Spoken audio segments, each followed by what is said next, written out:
Trump voters are regretting their votes. Guys, a lot of Trump voters have been regretting their vote for Trump in the 24 elections. They effed around and now they're finding out what their vote for Trump really means. Check this out.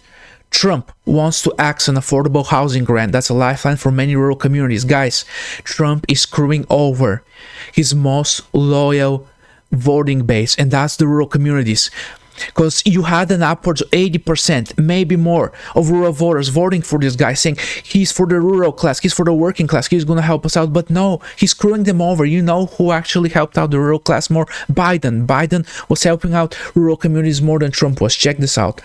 News: Trump and House Republicans budget cuts seek to eliminate the home affordable housing program that's built and rehabbed 1.3 million homes in 30 years, including 540,000 rural areas. 84% of those homes are in districts that voted for him. Rural families are now losing their lifeline. Guys, these programs were set in place by Democrats and they've helped millions of rural communities, and now Trump wants to gut these programs. He wants to screw his own voters over, the rural voters. These are not city voters, these are rural voters who voted for him, and then 84% rate. Wow, and he's screwing them over. Check this out. The lady you see in the picture, check out what she had to say about this. She said, maybe they don't realize how far-fetching these programs are, said Coley, who voted for Trump in 2024.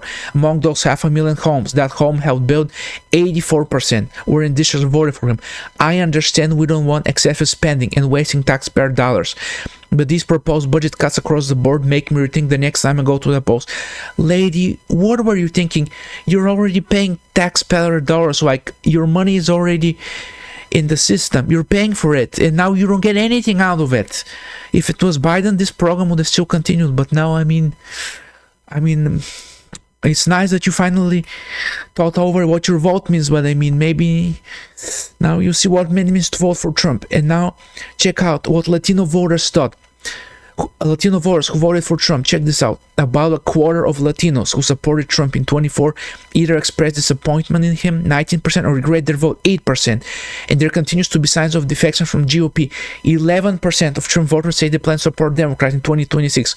Oh, I wonder why Latinos are getting the vote. Oh, gee, I wonder if it has to do with ICE deportations, deporting all their undocumented loved ones, or maybe sending them to Alligator Alcatraz. I mean, he only said he was getting rid of the bad ones, only the criminals. So, I mean, are they criminals, or maybe he's just getting rid of anyone he can find?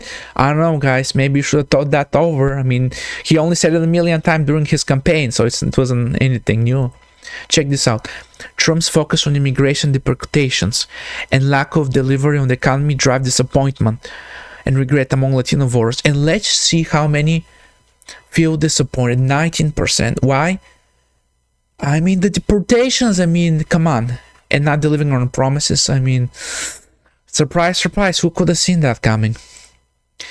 And now, here are the actual percentages who actually agree and disagree. Only 21% of Latino voters agree with conducting immigration raids in workplaces, while 77% disagree. Alligator Alcatraz only has a 21% approval among Latinos and 75% disapproval. And allowing masks ICE agents to conduct raids, only 24% approval, only 74% disapproval. I mean, this is among Latinos. You guys effed around and now you're finding out. Maybe you should have actually listened to Trump when he was conducting his speeches on the campaign trail in 24. He literally said all of this, but you thought you weren't a criminal. You thought you were one of the good ones. You thought you were right, but I mean, I guess you found out now you weren't. And speaking of this, check out what this Latino guy had to say who voted for Trump twice. Here's the video. Let me play it through and then we'll talk about it.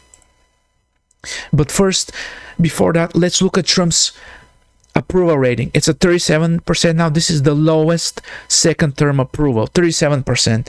I mean, this is almost as low as Biden's was, and Biden's only got to 37% in his second or third year. His first year, it was over 40% for most of the year. So I don't know, man. This ain't looking good.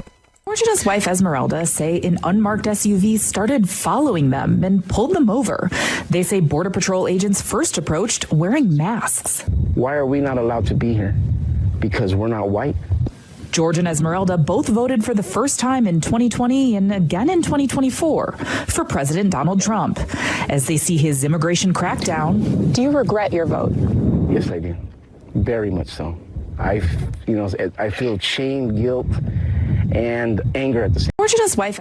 See, did you see that Latino man? He thought he was special. He thought that just because he voted for Trump, that he would be excluded from the deportations, that he won't be arrested, that he was now white. Like, what? Come on, guy. Come on. They all see you the same. You all look the same to them. They don't make a difference between you, the illegals, the legals. I don't know.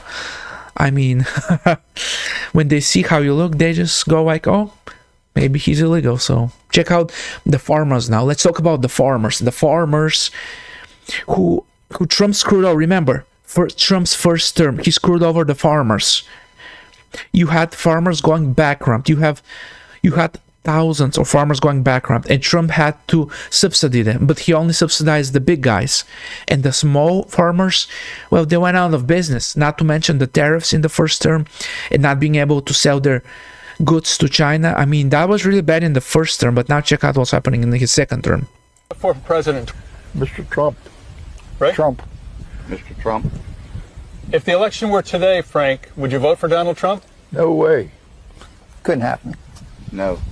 You voted for President Trump. So now, in this moment, you say you're in a free fall. What is your message to him? So I'm off the Trump train.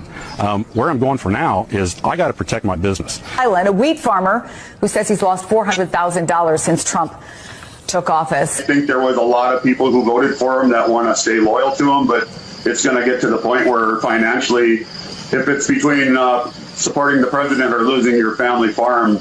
You voted for the president? Yes, I did. And do you support these policies which might be hurting farmers like you? Right now, we're the ones that are taking the hit. I think he's sort of backstabbing the main people who got him into office. I mean, that was the farmers. I mean, remember, he did this during his first term. And did they learn nothing? I mean, come on. You had soybeans. Remember the soybeans that were exported to China? And after the tariffs hit, there were no more soybeans. China started buying soybeans from Brazil. And you know, during Biden's term, with thanks to Biden, he got China to start buying US soybeans again. But now, I guess, they're gonna have to looking for a new buyer. I mean, they did this again. I mean, okay, you do it once, it's a mistake, but a second time? Come on, that's weird. Oh, and we have one more video. Alright guys, I didn't really want to have to get on here and do this, but I had to. These are fiberglass stakes right here. Those big bulky stakes on the back of the truck, wooden stakes. I called 2 weeks ago to get a quote on these fiberglass stakes because we need some more stakes this year. I got a quote, 83 cents. I called the man this morning. I said, hey, I know these tariffs are crazy, everything going on. I said, what can you do me on those fiberglass stakes now if we needed a load? It's a 3-month ETA from time you place the order. He said, Taylor, he said, you don't want to hear this price and I'm about to give you. I said, well, give it to me anyways. He said, each of those steaks now is going to be $1.74 a piece. I said, well, you know, and I know both that we can't do that, and that's going to be impossible. So that's just to let you know a little bit of what we're going through out here on our farm and what farmers in general are going through. Alright guys. Yeah, so I mean, who is paying the tariffs? The American farmers are paying the tariffs. The Americans are paying the tariffs. It's not those other countries. It's not China. They're not paying the tariffs. I mean, and who's going out of business? Well, it's mostly American businesses and farmers. So that's the word of the day. F around and find out. Thank you guys. Thank you for watching this video. Bye.